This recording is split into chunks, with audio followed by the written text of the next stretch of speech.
নাসিরুদ্দিন হাশমি এক জায়গায় বলছিলেন যে বিএনপির যে 31 দফা এবং তারপর সংস্কার কমিশন এই বিষয়টা টানছিলেন।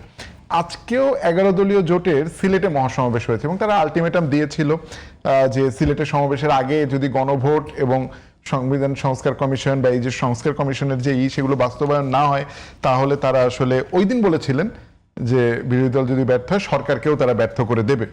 তো আপনার কি মনে হয় যে বিএনপির 31 আপনি বলছেন যেগুলো তো ধীরে ধীরে ইমপ্লিমেন্ট হবে, আপনার মনে হয় যে 11 দলীয় জোট যে দাবিটা করছে বা যে রাস্তায় যাচ্ছে সেটি আপনার কাছে খুব আর্লি মনে হয় কিনা? কারণ আপনি তো বলছেন যে আসলে বিএনপির হাতে সময় আছে, আসলে কি অবারিত সময় আছে বিএনপির হাতে? না, আমি অবারিত সময়ের কথা বলি না, তবে রিজনেবল একটা টাইমের কথা আছে। আবার যারা দাবি করছেন 11 দল, সেটাও মানে রিজনেবল না। কেন হয় না? দেখেন, জেস্টেশন পিরিয়ড বলে একটা কথা আছে। বিয়ে শাদী হবে 10 মাস 10 দিন, আর্লি প্রেগনেন্সি 7 মাস হতে পারে, একটা সময় থেকেই থাকে, মেডিকেল সায়েন্সে বলে।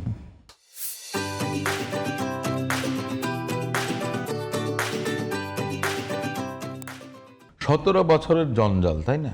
আপনার যে সাংবিধানিক প্রতিষ্ঠানগুলোকে নষ্ট করা, ধ্বংস করা, রাষ্ট্রীয় অবকাঠামো বলেন, সুশাসন, আইনের শাসন, বিচার বিভাগ থেকে আরম্ভ করে সব কিছু, এক্সিকিউটিভের কথা বলেন, পুলিশ প্রশাসন করেন, সব কিছু দলীয়করণ করা, এমনকি পেশাজীবীদের সংগঠন, যে আমরা যে রাজনীতি করি আইনজীবী হিসেবে, সেখানেও মনে করেন বহু কিছু, সব কিছু, অনেকগুলো ঘটনা ঘটেছে। তো সেটা কি আপনি মনে করেন যে 17 বছরের স্তূপ আপনি কি 17 মাসে পারবেন? আমার মনে হয় না। 5 মাস যায়নি। আর বাংলাদেশ জাতীয়তাবাদী দল থেকে প্লাস আমাদের প্রধানমন্ত্রী, মাননীয় প্রধানমন্ত্রী, তিনি বলেছেন যে আমরা অক্ষরে অক্ষরে পালন করব। একটা কথা, টাইমটা আপনাকে দিতে হবে, টু আর্লি এটা আপনি বলাটা, দাবি করাটা। কারণ আপনাকে তো ফাইন্ড আউট করতে হবে আপনি কি যেন তেনভাবে একটা কিছু করে দিতে পারেন, নিশ্চয়ই না। টেকসই একটা রাষ্ট্র গঠনের জন্য সমস্ত কিছুর সংস্কারটাও সেরকমই হতে হবে। যারা এই কথাটা বলছেন, আমি মনে করি না যে এটা আপনার যুক্তিযুক্ত কোনো বিষয়। সেজন্য আপনাকে সময় দিতে হবে। আইন সংস্কারের জন্য অনেক সময় ক্ষেপণ করার বিষয় আছে। আমাদের ক্রিমিনাল প্রসিডিউর কোডের কথা আমরা বলি, পেনাল কোডের কথা বলি, আমরা এখনও 1860 সাল, 1908 সাল, ওই নাম এখনও মনে করেন যে আমরা রেখে দিয়েছি।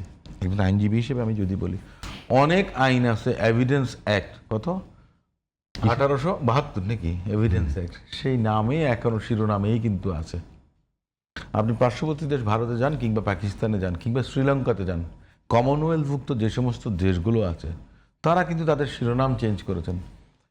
আমার ব্রিটেনে কিছুদিন লেখাপড়া করার সুযোগ হয়েছিল, সেখানে দেখেছি প্রতি বছর বছর যখন নতুন নতুন পরিবেশ পরিস্থিতি তৈরি হয়, তখন তারা সেটাকে কমব্যাট করার জন্য নতুন নতুন আইন করেন।